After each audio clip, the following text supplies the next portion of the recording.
सब पेरेंट्स ने मम्मी की हेल्प करने से मना कर दिया, कोई एक भी हेल्प करने को रेडी नहीं। मम्मी ने उन बच्चों की हेल्प की और वो बच्चों के लिए आज भी लड़ रही है। और वो पेरेंट्स स्कूल एडमिनिस्ट्रेशन से डर रहे हैं, सबके सब सेल्फिश है। हाँ वो तो है, पर तू ढूंढ क्या रहा है? वो फोन का चार्जर। अरे मेरे क्यूट इडियट, चार्जर प्लग में लगा हुआ है। ये मुझे कैसे नहीं दिखा? होता है। कई बार घबराहट में सामने पड़ी हुई चीज भी दिखाई नहीं देती, इसीलिए तो कहते हैं कि हमेशा शांति से और ठंडे दिमाग से काम लेना चाहिए।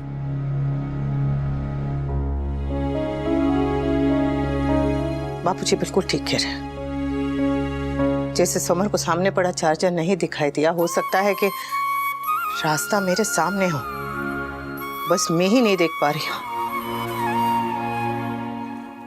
पर वो है क्या?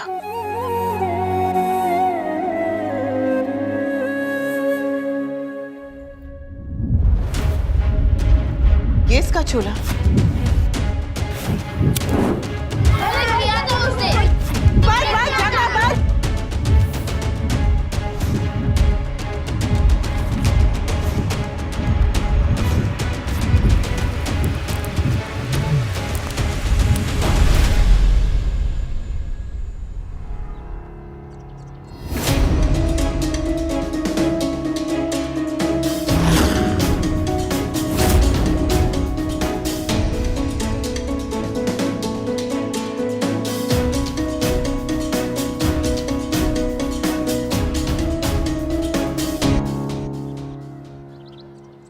स्कूल के प्रेमाइस में कदम रखने से पहले एक बार फिर से सोच लो अनुपमा, तुम्हारे लिए ज्यादा जरूरी क्या है, सच या तुम्हारी बेटी का फ्यूचर?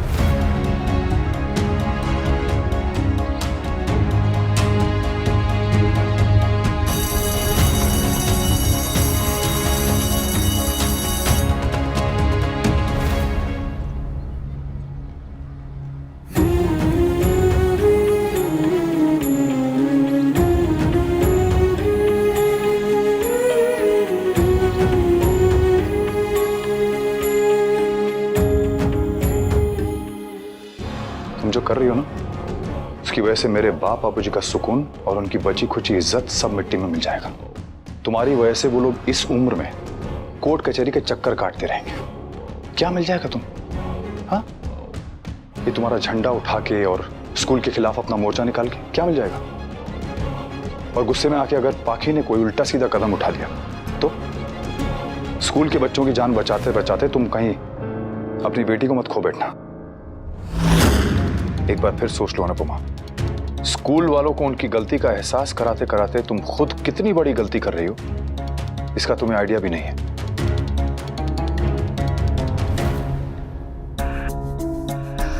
जय Shri Krishna madam. Mrs Shah, I hope आप जो भी फैसला लेंगी, अंदर जो कुछ भी कहेंगी, अपनी और अपनी बेटी के भविष्य के बारे में सोच समझ कर कहेंगे। जी। अगर इतना ही सोच समझ सकती तो इस मीटिंग की नौबत नहीं आती मैम।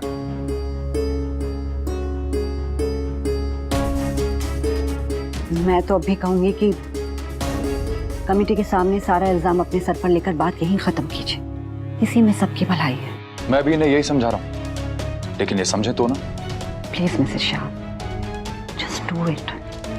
अपनी गलती मान लो and just and this mess. At least बाकी के लिए, एटलीस्ट बाकी के लिए, एटलीस्ट बाकी के लिए, एटलीस्ट बाकी के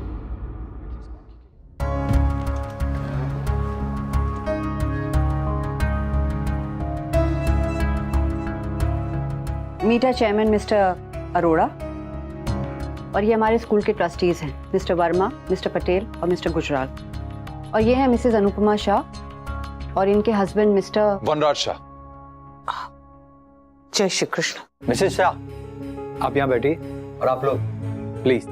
जी श्योर।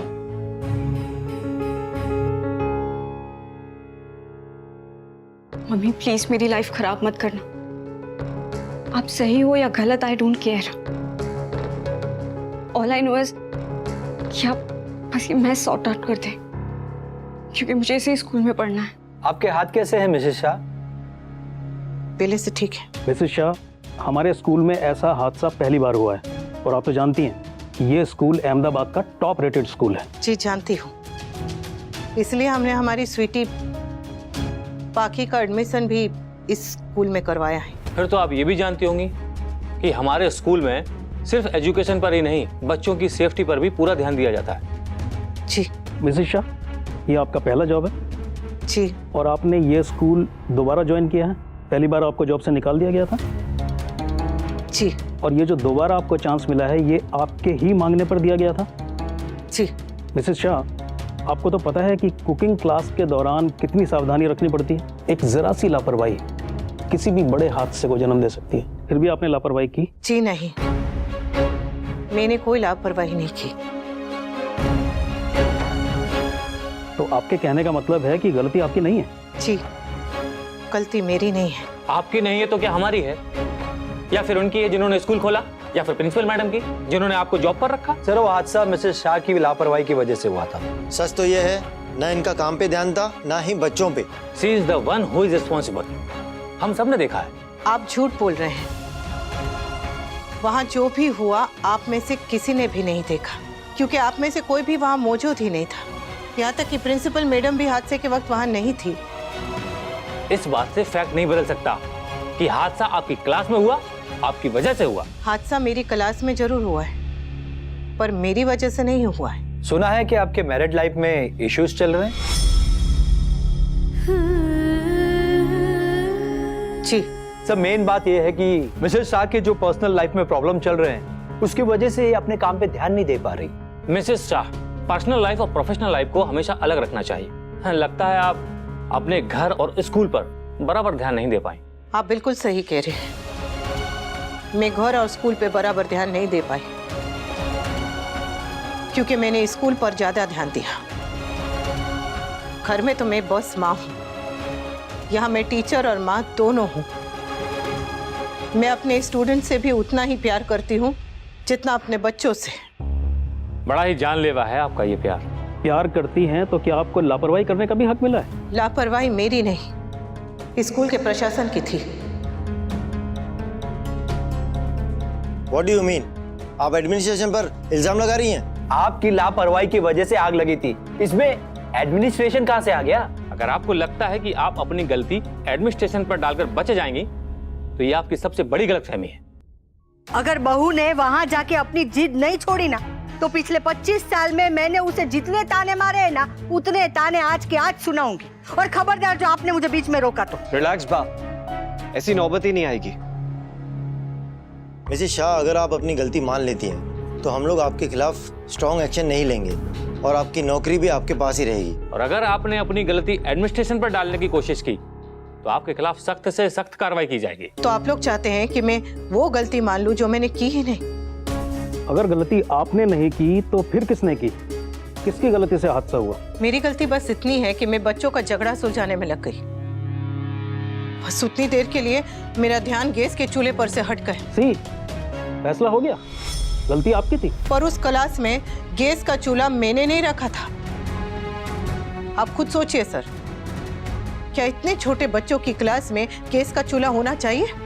मैंने एडमिन जी से भी कहा था कि क्लास में बिजली का चूल्हा रखिए, गैस का नहीं। मैंने तो क्लास लेने के लिए मना भी कर दिया था, पर उन्होंने मुझे मजबूर किया। क्या सबूत है आपके पास? क्या आपने गैस का चूल्हा रखने से मना किया और क्लास लेने से भी मना किया? मिसेस शाह, आप जो कह रही हैं, इस बात को साबित करने के लिए कोई सबूत है आपके पास? दुख की बात तो ये है कि आजकल सबूत की जरूरत झूठ को नहीं, सच को पड़ती है। पर इस बार सच के पास सबूत है।